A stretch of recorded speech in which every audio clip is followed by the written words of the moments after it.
Bueno, hermanos, buenas tardes. Vamos a estudiar esta última parte del capítulo 19 de Juan y quizá para introducir, pensaba que dependiendo, hay gente que tiene más habilidad social que otra, ¿no?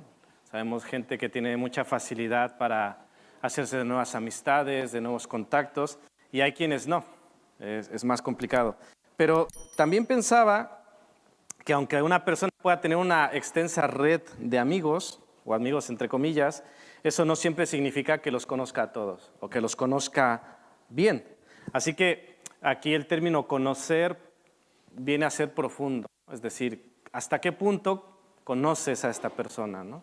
Podemos decir que le conozco bajo ciertas circunstancias, o le conozco un poco superficialmente. ¿Hasta dónde realmente conocemos a las personas que nos rodean o incluso hasta qué punto nos conocemos a nosotros mismos? En este sentido de conocer profundo.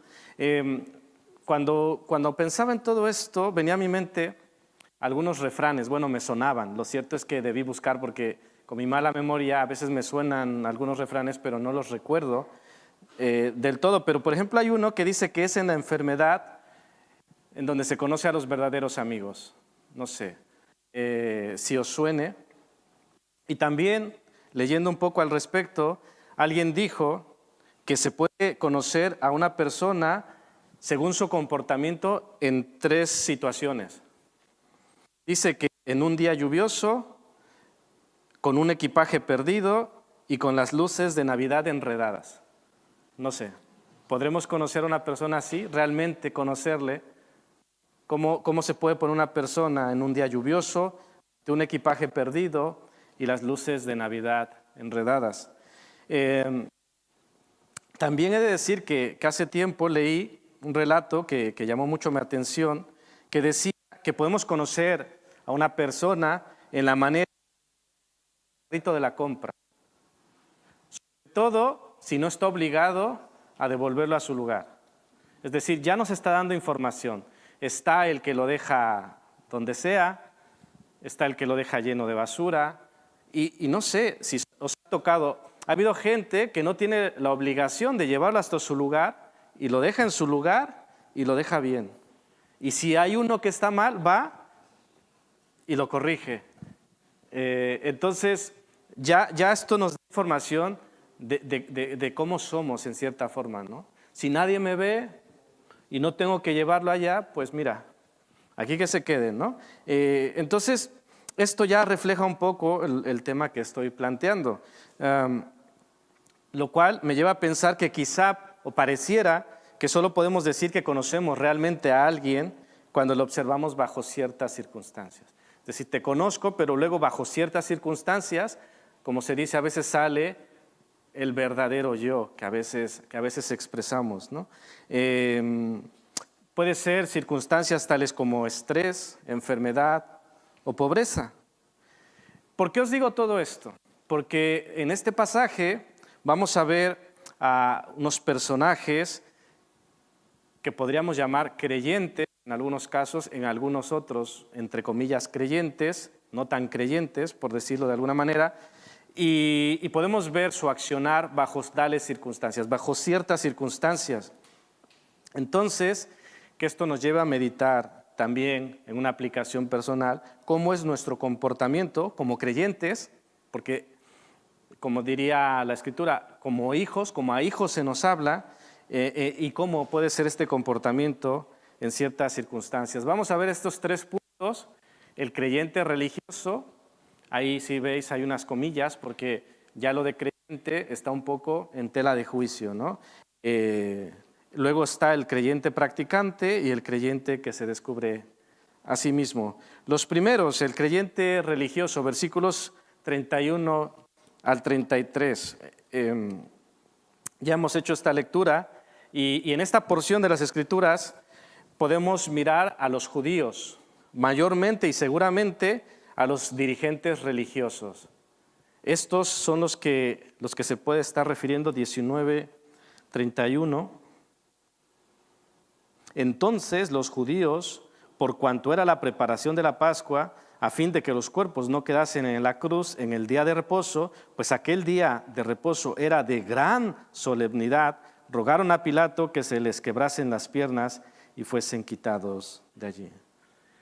Estos judíos eran parte del pueblo de Dios, tenían una apariencia de piedad y aparentemente respetaban la ley de Dios.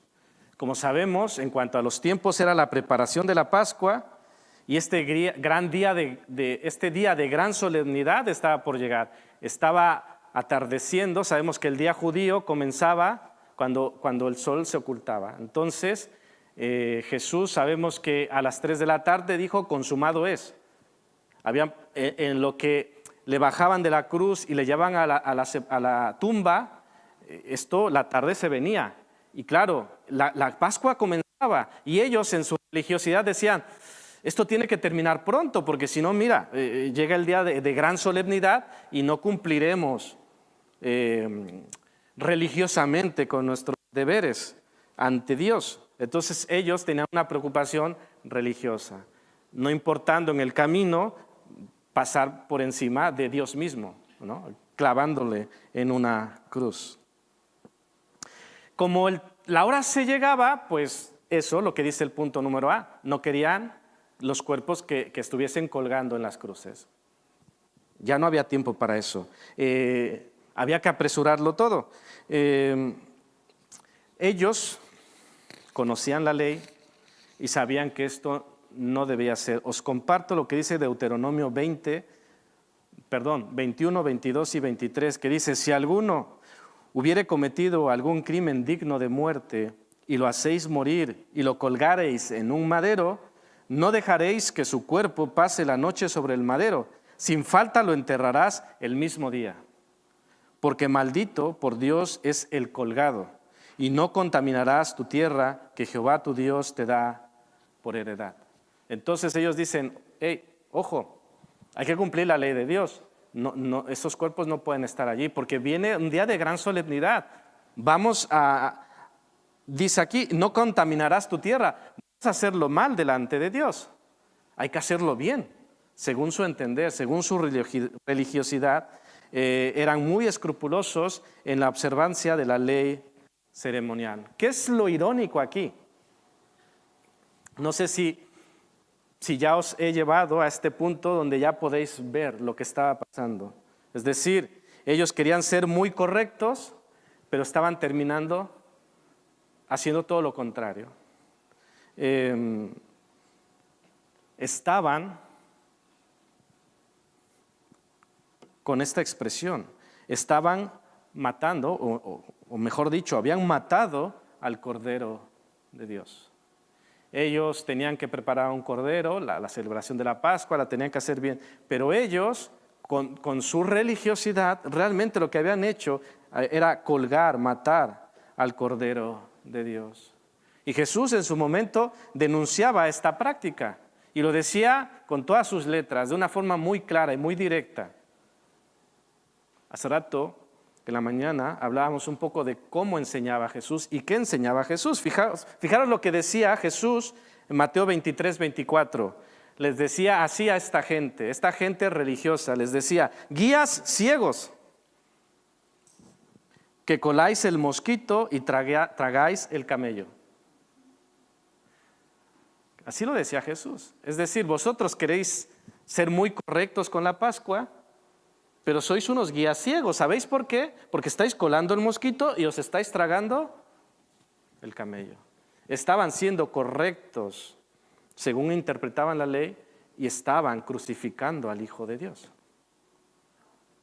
Jesús dice, guías ciegos. Vosotros, siendo guías, debíais llevar al pueblo por el buen camino, pero estáis haciendo todo lo contrario. Ante esto, hay una conclusión que saqué. A ver si logro transmitirosla. Dice, algo no hemos entendido bien cuando la fidelidad a la ley de Dios nos hace infieles ante Dios. ¿Se entiende? Un poco difícil, la repito. Algo no hemos entendido bien cuando la fidelidad a la ley de Dios nos hace infieles ante Dios. ¿Qué quiero decir? Que cuando en teoría somos obedientes a la palabra de Dios, pero en esa intención terminamos siendo infieles a Dios, algo no hemos entendido bien. Y es lo que pasaba con ellos. Ellos querían aplicar la ley, pero estaban matando al Hijo de Dios. ¿Y cuántas veces nosotros, a veces, con un afán, a lo mejor una buena intención de cumplir algún mandato, realmente no estamos haciendo lo correcto de Dios, delante de Dios? Y esto es un gran error y ceguera, como Jesús lo declaraba, guías ciegos, que esto, por supuesto, no puede ser nuestro caso, ¿no? Que podamos aprender. Este es el creyente religioso, este es los religiosos de aquella época, que ostentaban los títulos de decir, nosotros somos los maestros de la ley, nosotros somos los que administramos el templo, nosotros lo hacemos todo bien. Pero viene Jesús, que es la luz del mundo, y les dice, va a ser que no lo estáis haciendo bien, sino todo lo contrario. Estos mismos hombres, porque el tiempo se agotaba, rogaron a Pilato que se les quebrasen las piernas. Así como no tuvieron ningún reparo en entregar a Jesús a una muerte tan cruel, como era la de la crucifixión, ahora, pues tampoco les importaba mucho apresurar las cosas. Es decir, mira, se está tardando más de lo que pensábamos. Pensábamos que no iba a generar mayor problema, pero lo cierto es que ahora se está convirtiendo en un problema el tema del tiempo. Entonces dice la Escritura que rogaron a Pilato que se les quebrasen las piernas a los que habían sido crucificados. Por una buena razón. ¿Cuál era la buena razón? ¿Cuál era la buena razón? Que alguien me lo diga, por favor. Para poder celebrar la Pascua correctamente. Para no quedar mal en este sentido. Es decir, terminemos con esto y vayamos y celebremos la Pascua y seamos agradables a Dios. Qué ironía, ¿no? Jesús estaba clavado en la cruz. Pero esto no es cualquier cosa. Quizá en la lectura pasemos de largo, pero los especialistas dicen que esta rotura de huesos era conocida como curifragium. ¿En qué consistía? En dar golpes violentos con un mazo en las rodillas hasta quebrarlas.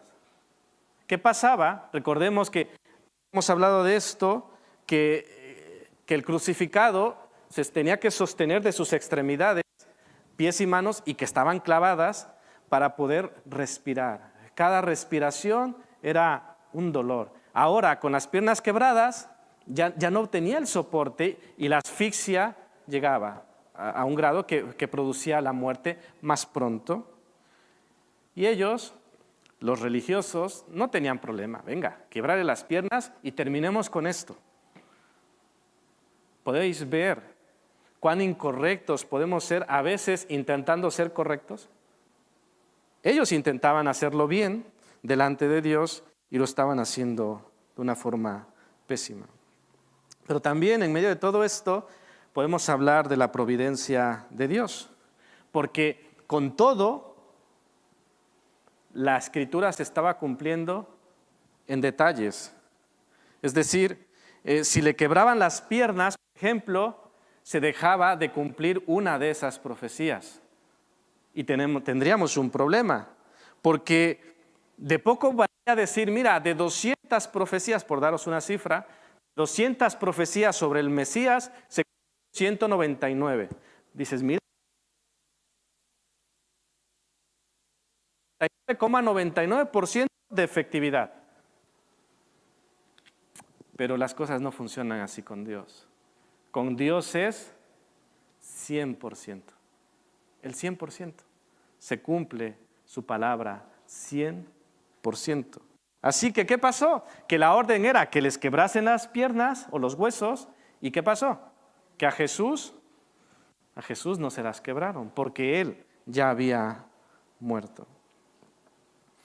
Así que dice, hay varios textos, os voy a leer el que dice Éxodo 12:46, lo podéis comparar con Salmo 34:20, pero dice, se comerá en Éxodo 12, cuando salían de Egipto y se instituye la fiesta de la Pascua, Una de esas instrucciones es, se comerá en una casa y no llevarás de aquella carne fuera de ella, y dice, ni quebraréis hueso suyo.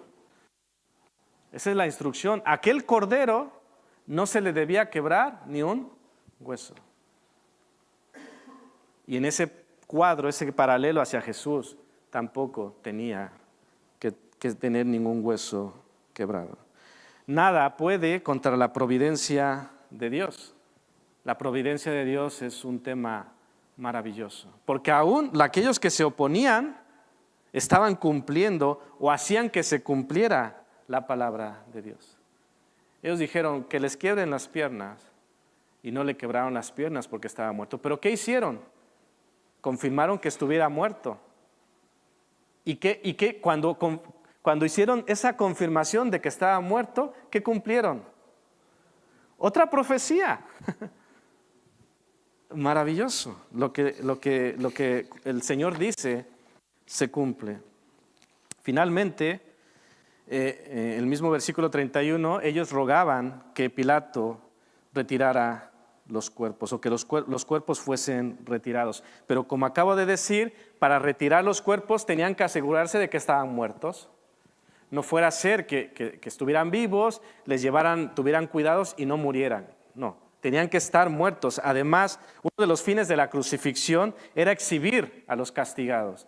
Era para que todos vieran, recordemos que estaba al lado de un camino, en un monte, con un título, con las lenguas conocidas, que todo el mundo se enterara. Esto era parte del propósito de la crucifixión, por supuesto, el grande sufrimiento también. Entonces, ellos comprobaron que estaba muerto y lo hacen clavando una lanza en su costado. Y como ya hemos dicho, esto hizo que se cumpliera una profecía más. Pero también a la vez nos deja ver que Jesús había muerto, porque dice que brotó sangre y agua. Eso lo vimos hace 15 días en la porción anterior. Esto ya es una enseñanza que Juan trataba contra el docetismo. ¿Qué es el docetismo? Aquella enseñanza que decía que Jesús solo parecía tener un cuerpo humano, pero que en realidad no era así. Entonces, esta enseñanza de Juan dice, no, Jesús era hombre, tuvo un cuerpo y murió. Nada de que no murió, se desmayó y después reaccionó en la tumba. No. Todos los escritos, todas las pruebas, incluso cuando Pilatos pregunta si había muerto, el centurión le dice, sí, ha muerto. Y lo he dicho anteriormente, los soldados, su propio, no solo su puesto, sino su propia vida dependía de que hiciesen bien su trabajo. ¿Y cuál era el trabajo de estos soldados? Pues asegurarse. Y ellos, todo demuestra que Jesús había muerto. Y si todo esto fue así, también podemos sacar conclusiones de que Jesús realmente se encarnó. Jesús se hizo como uno de nosotros, habitó entre nosotros, como también Juan testificaba, y también murió en aquella cruz. Fijaros lo que dice Salmo 69, 20 y 21. El escarnio, es decir, los insultos, las ofensas, han quebrantado mi corazón. Decía esta profecía en los Salmos, y estoy acongojado. Esperé quién se compadeciese de mí, y no lo hubo, y consoladores, y ninguno hallé. Me pusieron además hiel por comida, y en mi sed me dieron a beber vinagre. No tenemos problema en aceptar, de acuerdo a las Escrituras y a los relatos de los Evangelios, le dieron hiel por comida y le dieron a beber vinagre. Pero así como los Evangelios relatan esto, esta profecía dice, ha quebrantado, y en otras versiones, ha destrozado, ha roto mi corazón. Lo que hemos dicho, ¿de qué murió Jesús? Su corazón fue destrozado, fue roto por ti y por mí. Jesús murió, Jesús resucitó, como anunciamos cuando celebramos la Santa Cena, y como ya llegaremos ahí, el capítulo 20 habla de la resurrección.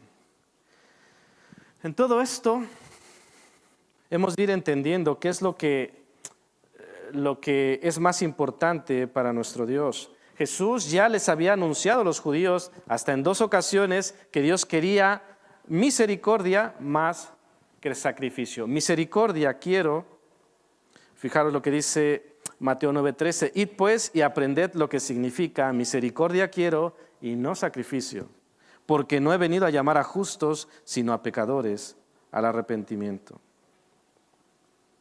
Es lo que quiere el Señor. Nosotros, como hijos de Dios, somos llamados a la santidad, no a la apariencia de santidad.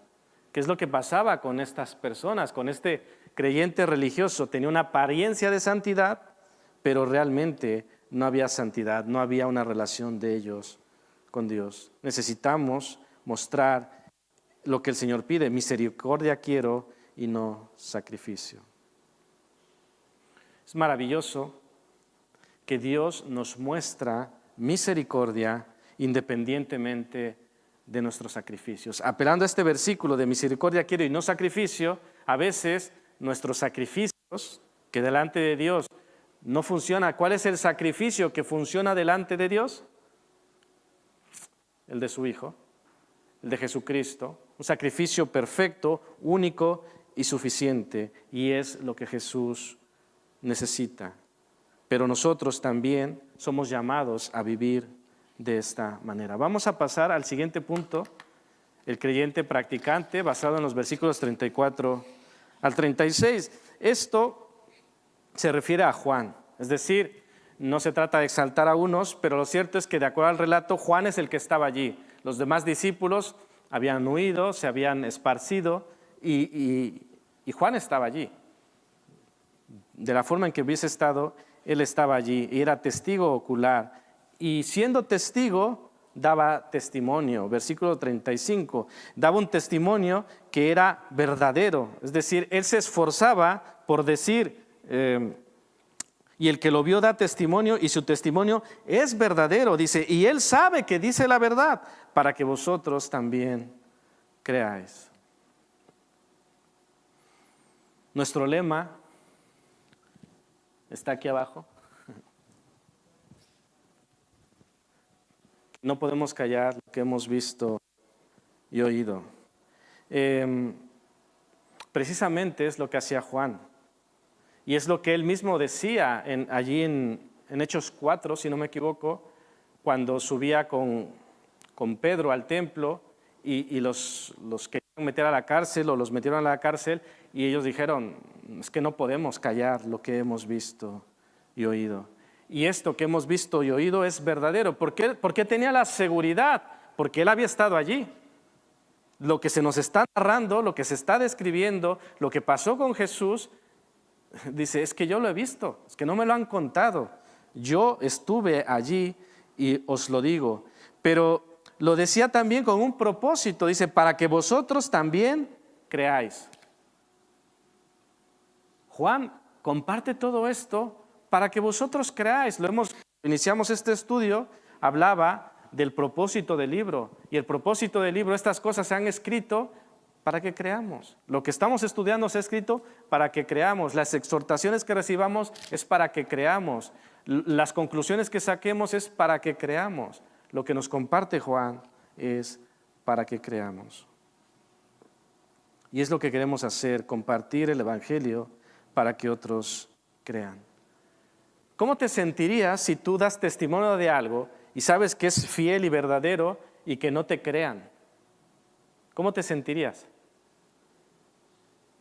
Dices, ¿qué hago? Es que estoy diciendo la verdad. Es lo que hace Juan. Os estoy contando la verdad. No lo crees. No puedes creerlo. Bueno, el creyente practicante, punto C, conoce las Escrituras. En el mismo relato, versículo 36, dice, porque estas cosas sucedieron para que se cumpliese la Escritura. ¿Por qué decía que estas cosas sucedieron para que se cumpliese la Escritura? Porque las conocía. Porque quizá no en el momento, pero quizá después, él entendió que la Escritura se estaba cumpliendo. Qué emoción sería decir, hombre, lo que he visto, todo lo que sucedió está encajando. Mira, lo que dice el Antiguo Testamento se ha cumplido. Imaginaros lo que él podía sentir ante esto y lo comparte y lo deja escrito para que tú y yo también lo sepamos. Ya os he leído lo de no se habrá quebrado el hueso suyo en Éxodo 12:46, pero también Zacarías 12:10 dice, mirarán al que traspasaron. Aquella lanza que atravesó el pecho del Señor también estaba profetizado. Y Juan, no sé si al momento, quizá después, cuando él reflexionaba sobre todo esto, incluso cuando él escribía este evangelio, pudo darse cuenta de cómo encajaban las escrituras y de cómo aquellas profecías del Antiguo Testamento se cumplían en Jesús. ¿Qué podemos concluir de este punto? Bueno, yo creo que una de las cosas que podemos concluir es la expectativa de Dios que tiene de nosotros, del creyente practicante, que hemos de testificar y que nuestro testimonio debe ser verdadero y debe ser intencional para que otros crean. ¿Por qué? Porque por fe hemos visto y oído. Es decir, no podemos llegar a ese nivel de Juan, que Juan estuvo allí y nosotros no estuvimos allí. Pero por fe hemos visto y oído también. Y como hemos visto y oído, lo normal es que no podamos callar lo que hemos visto y oído. Lo natural es que testifiquemos para que otros crean. En todo caso, y como a hijos se nos habla, es un mandato. Por tanto, id y haced discípulos. Como a hijos. Es decir, esta instrucción en Mateo 28, ¿a quiénes iba? A sus discípulos, a los hijos. Nosotros, como hijos, es un mandato. No es algo que va a pasar para alguien que no tiene a Jesús como Señor y como Rey. Va a decir, ¿de qué me estás hablando? Esto que me estás diciendo me genera confusión o no me interesa. Eso para mí no tiene importancia. Yo no tengo ganas de hacer eso que tú estás diciendo. Claro, por eso la aclaración para el Hijo de Dios es natural y en todo caso es un mandato ante el cual no debemos tener problema como hijos de Dios. Este es el creyente que practica. Vamos al tercer punto. Le he puesto un poco así como el creyente que se descubre a sí mismo. En este apartado tenemos a dos discípulos secretos, si podemos llamarlo de alguna forma, de Jesús. ¿Quiénes son estos dos discípulos? ¿Alguien os suena? Versículos 37 al 42, tampoco es un secreto. Estamos hablando de José de Arimatea y Nicodemo. Exacto. Estos hombres eran de un perfil distinto a los discípulos que conocíamos de Jesús, porque José, por ejemplo, era rico, lo dice Mateo 27, 57, era miembro prominente del concilio judío, pero además esperaba el reino de Dios. Marcos 43. Era un hombre bueno y justo que no estaba de acuerdo con las decisiones que el Sanedrín tomaba en contra de Jesús. Y como dice el versículo 38, era discípulo de Jesús.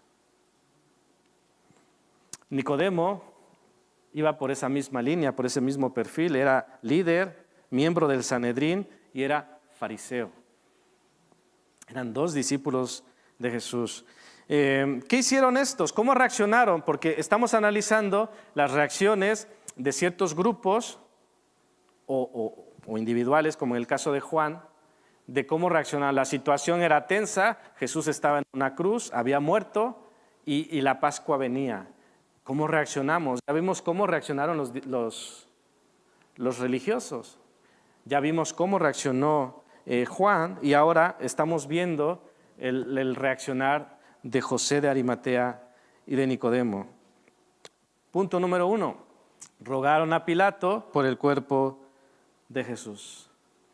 Esto es muy interesante porque los líderes religiosos, irónicamente, cometieron atrocidades por cumplir la ley, como hemos visto en el punto número 1.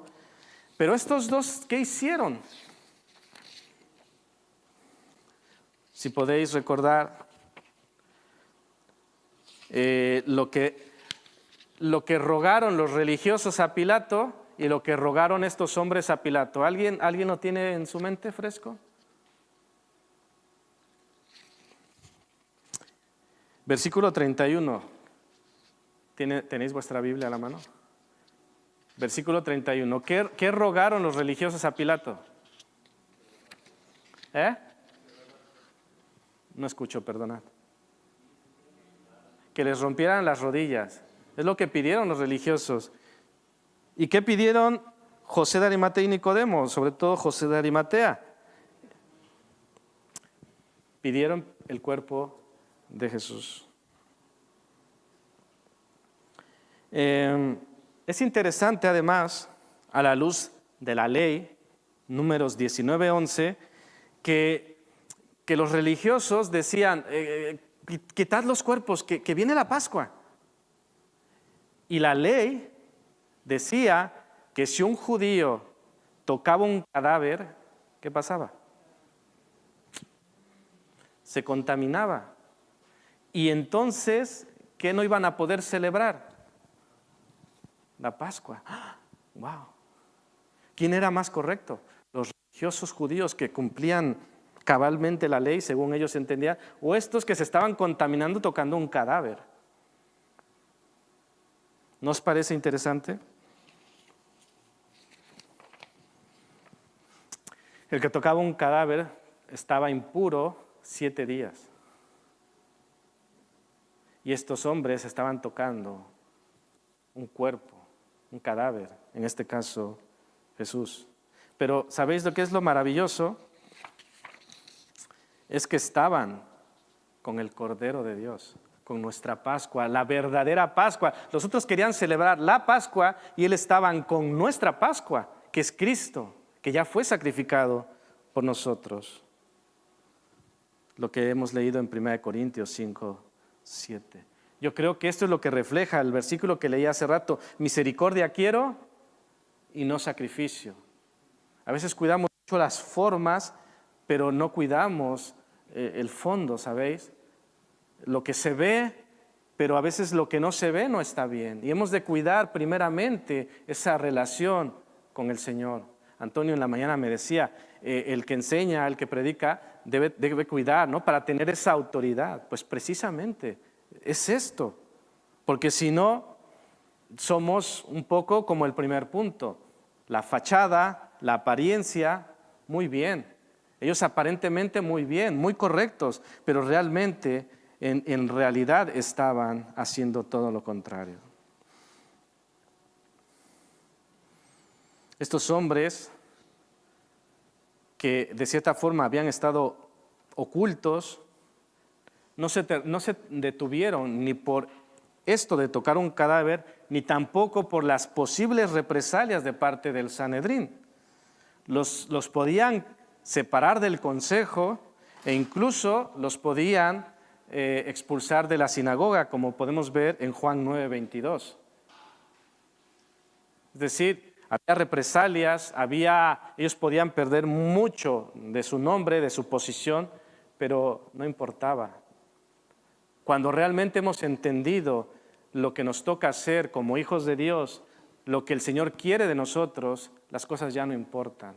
Lo que decía Pablo, dice que todo lo que él consideraba como ganancia, ahora lo tenía como pérdida.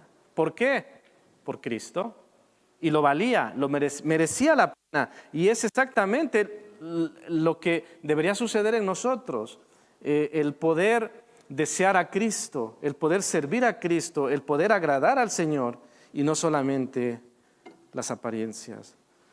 No sé si merezca la pena compartiros, por ejemplo, pensaba el día jueves, antes del culto de oración, tenía 2 opciones. Al final teníamos problemas con el audio y tal. Tenía esa opción de atender el tema del audio, Pero vino una persona antes del culto muy necesitada y muy mal. No quiero decir que soy el ejemplo, de verdad que no es mi intención. Solo es decir, opción A, opción B. Me puse a hablar con esta persona, luego el audio estuvo allí, tuvimos un problema. Pero misericordia quiero y no sacrificio. Es decir, a lo mejor las formas, porque esto se graba y dices, mira, se ha visto mal, a lo mejor alguien de fuera esté diciendo, mira, no puede ni con el audio. Pero yo me quedo en paz, que había una necesidad más importante que el audio. ¿Me entendéis lo que quiero decir? Y entonces en ese sentido me quedo en paz. El creyente que se descubre a sí mismo tiene todo lo necesario para la ocasión. Aquí vemos también la providencia de Dios. Cómo conseguir una tumba que cumpliera con las profecías. Además, en tiempo de Pascua, cómo conseguir una cantidad tan grande de compuesto de mirra y de aloes, como 100 libras. ¿Cuánto es esto? Los expertos dicen, varían entre 32 y 45 kilos. ¿Por qué tanto? Dice un comentarista al respecto, Nicodemo llevó suficientes especias como para la sepultura de un rey. Interesante. Dice, el cuerpo de Jesús tuvo una preparación real y fue puesto en un lugar apropiado para un rey. Porque al final de cuentas, es el rey. Y la escritura, la profecía decía que entre los ricos también estaría su muerte y su sepultura. Hay preguntas interesantes quizá al respecto. Por ejemplo, decir, ¿por qué tanto gasto para una causa perdida? Porque los discípulos en general, cuando vieron que Jesús era arrestado, condenado a muerte, estaba clavado en una cruz, la mayoría de seguidores entendía que esto era ya una causa perdida. Se había acabado todo. El que nos iba a libertar ha muerto. Y entonces podría surgir, ¿y por qué tanto gasto? ¿Por qué una sepultura nueva? ¿Por qué tanto para preparar este cuerpo? O también por el otro lado podía pensarse, si se hubiese entendido lo que iba a pasar, ¿por qué tanto preparativo y tanto trabajo para un cuerpo que no iba a pasar más de 2 noches en la tumba? Lo que nos revela esto es que no han entendido muchas cosas. Lo sabemos con los discípulos camino de Maús, que ellos no esperaban que Él resucitara. Los mismos discípulos, cuando las mujeres les dicen que Él ha resucitado, que lo han visto, no lo podían creer. Tuvieron que ir y confirmarlo, porque ellos así lo entendían. Quiero pensar en este sentido, cuando Jesús había sido clavado, que había que recoger el cuerpo. Y salvo Juan, y en este caso Nicodemo y José de Arimatea, no estaban sus discípulos. Y quizá aquellos discípulos no tenían los contactos, las cartas credenciales para acercarse a Pilato y pedir el cuerpo. Pero Dios tiene otros obreros, Dios tiene obreros listos para cada momento. Yo quiero que pensemos en este sentido. ¿Tenemos nosotros como seguidores de Jesús, tenemos lo necesario para la ocasión? La ocasión era bajar el cuerpo, ponerlo en una tumba y preparar el cuerpo según las costumbres judías. Ellos lo tenían. La sepultura, tenían el aloe. Ellos tenían lo necesario. Yo pregunto, ¿nosotros tenemos lo necesario?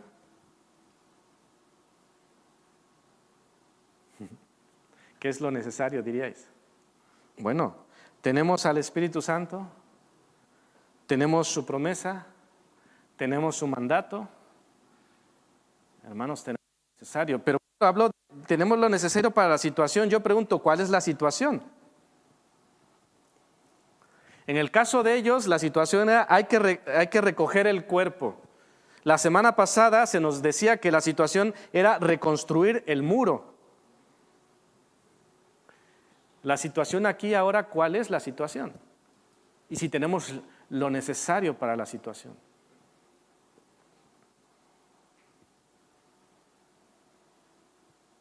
debemos identificar cuál es la situación y necesitamos tener claro si nos apuntamos para ser parte de la obra, como aquellos que se sumaron para la reconstrucción del muro, como estos que dijeron, aquí estamos, sin temor a las represalias, sin temor a que he de tocar un cadáver, hicieron lo necesario. La pregunta es si nosotros estamos dispuestos a hacer lo necesario, a pesar de las represalias, a pesar de que se nos pueda ver como alguien que se ha contaminado y que estemos impuros.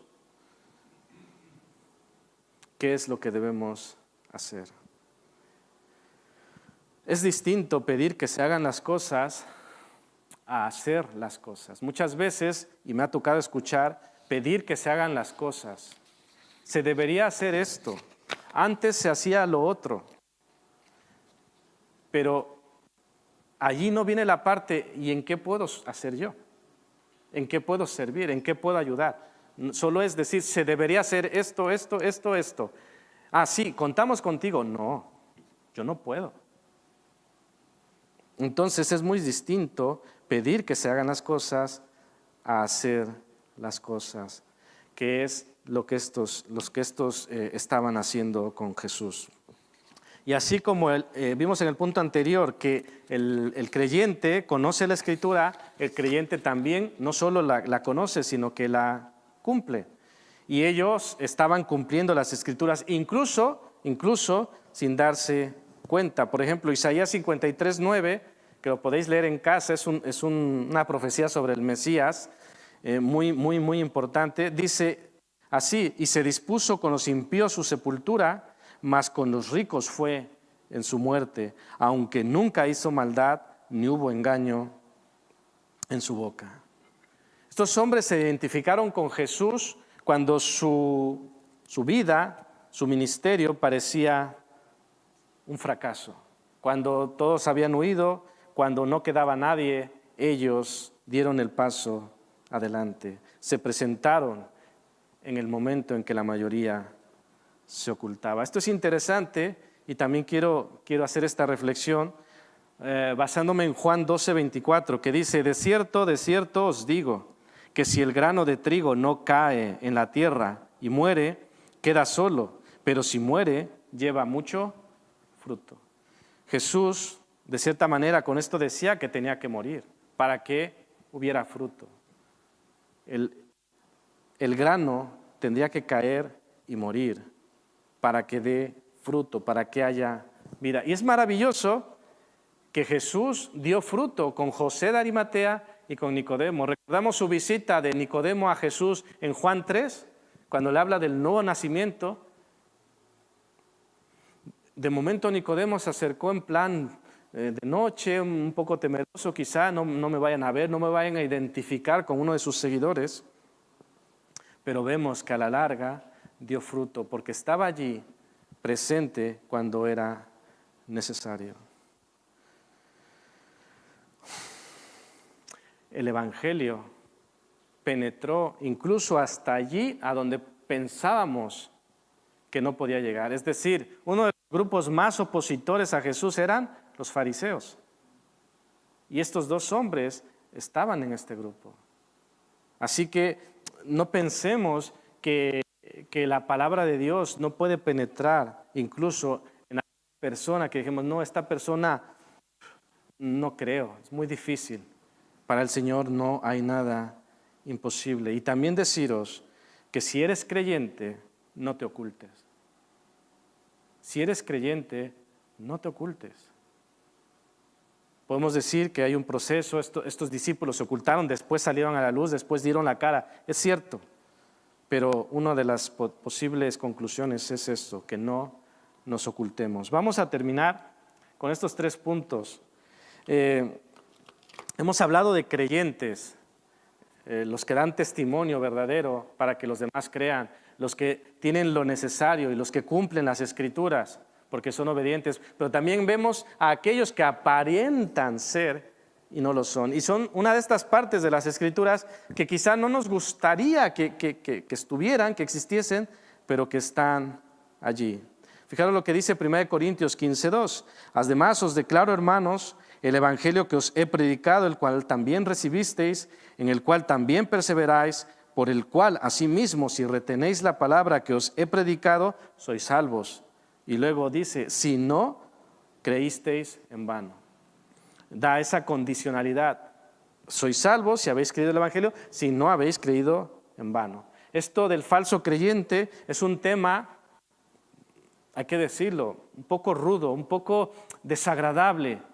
No nos gusta que pudiésemos ser encajados en esta categoría de falso creyente, pero es un tema, es un concepto bíblico que está allí, que se nos menciona aquí, que se menciona, por ejemplo, en lo que hemos estado estudiando en el Sermón del Monte. No todo el que me dice Señor, Señor entrará en el reino de los cielos. O por ejemplo, el pasaje del trigo y la cizaña, Mateo 13, 28 al 30. Es decir, es algo que está en la Biblia y que Dios lo revela. El trigo y la cizaña crecen juntos, pero uno no es trigo. Y a veces en la iglesia pasa lo mismo. No es agradable, parece, pero no es. Entonces, esto es lo que pasaba con aquellos líderes religiosos. Tenían apariencia, pero no tenían una relación con Dios. Hermanos, hemos de ser verdaderos creyentes, pero a veces se puede llegar a que ya ni buenos religiosos seamos. Es decir, cuando una persona es religiosa, no es correcto, lo que hemos aprendido en el punto número 1. Pero es que luego ya ni buenos religiosos es. Entonces, yo creo que es una reflexión profunda sobre ser verdadero creyente, para no haber creído en vano. También podemos aprender, punto número 2, de la importancia del testimonio. Ellos, José de Arimatea y Nicodemo, creyeron por el testimonio de Jesús. Juan también testificó. Jesús testificó. Juan testificó. Hermanos, nosotros necesitamos testificar. El ejemplo tenemos, la muestra tenemos de lo que hemos de hacer y cómo lo hemos de hacer. Porque como decía hace rato, hay cosas que hemos visto y oído y que no podemos callar. Es preocupante, si no tenemos nada que decir, es como si no hayamos visto y oído nada. Y si no hemos visto y oído nada, preocupémonos. Pero si has visto y oído, si hemos tenido ese encuentro con Jesús, hemos visto y oído, compartámoslo, testifiquemos, sigamos sembrando y a su tiempo, al tiempo de Dios, Él dará fruto, a su tiempo segaremos. Finalmente, el punto de recoger. A veces, no sé cómo lo veáis vosotros, el tema de recoger cuesta. Es decir, a lo mejor estoy pensando hemos tenido una abundante comida, están los platos tirados, puestos, basura, hay comida por aquí, por allá. ¿Esa parte de recoger es de las partes más agradables? No. Lo de recoger cuesta un pelín, ¿no? Pero fijaros, cuando Jesús estaba con las multitudes, en Marcos 2:11 estoy hablando, cuando Jesús le decía a aquel paralítico, levanta, toma tu lecho y vete a tu casa, había multitudes, las gentes querían estar allí. De hecho, el pasaje nos dice que no se podía entrar debido a la multitud. Pero cuando se trataba de recoger el cuerpo de Jesús, ¿cuánta gente había?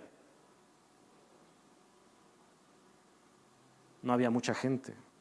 Es decir, y lo digo con mucho respeto, se trataba de recoger a Jesús y ahí no había mucha gente. Cuando se trataba de ver a Jesús en esa plenitud, de decir, tú, toma tu cama y vete a tu casa. ¡Wow, qué maravilla! Y las multitudes estaban allí. Aquí no había multitudes. La semana pasada se nos hablaba de recoger los escombros. Una de las grandes aplicaciones en Nehemías es lo de recoger los escombros. Nehemías 4:10 dice, y dijo Judá, las fuerzas de los acarreadores se han debilitado y el escombro es mucho y no podemos edificar el muro. Hermanos, ¿qué aplicación podemos tomar del recoger? A veces el recoger tiene que ver con lo que no se ve. Por ejemplo, hemos celebrado la Santa Cena y nos habéis visto a mí y a 2 personas más. Pero detrás de esto hay gente que se ocupa de comprar las cosas, hay gente que se ocupa de hacer el pan, hay gente que se ocupa de venir y prepararlo, hay gente que se ocupa de ponerlo ahí en orden. Si veis, hay 2 bolsitas para recoger los vasitos, ¿se ponen solas? No, alguien las pone. Eso es lo que no se ve, pero es necesario que se haga. Entonces, para mí esto es un poco el recoger los escombros, a veces lo que no se ve, pero que como vemos en Nehemías 4, eso cansa, obstaculiza. Dice, las fuerzas de los acarreadores se han debilitado y el escombro es mucho y no podemos edificar el muro. Entonces, cuando no se está recogiendo el escombro, la gente se cansa y a veces el deseo de seguir construyendo puede terminarse. Solamente quiero terminar diciéndoos esto: ¿entre quiénes te hubiese gustado estar? De los 3 puntos que hemos visto, los creyentes religiosos, el creyente que da testimonio y los que al final, como discípulos secretos, después salen, ¿entre quiénes te hubiese gustado estar? Hay 3 opciones. De los discípulos que no estaban o de los discípulos que no eran tan reconocidos, pero que sí estuvieron cuando todos se alejaron. Pero olvídate de esta pregunta. Ya no te pregunto entre quiénes te hubiese gustado estar, sino quédate con esta pregunta: ¿entre quiénes quieres estar hoy?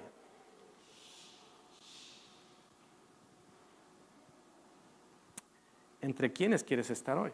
El pasado ya pasó, ya no estuve allí, pude haber estado en un grupo, pude haber estado en otro, eso ya pasó. Pero aquí y ahora, ¿en dónde quieres estar? ¿Entre los que recogen? ¿Entre los que se esconden? ¿Entre quiénes quieres estar? Es decisión personal de cada uno de nosotros. Bueno, Jesús, aún cuando estaba muerto, aún así cumplía profecías. Ahora que Él vive, ¿cuánto más ha de cumplir sus fieles promesas a favor nuestro? Tenemos un Dios vivo.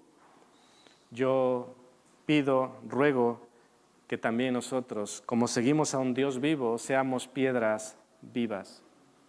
Seamos piedras vivas.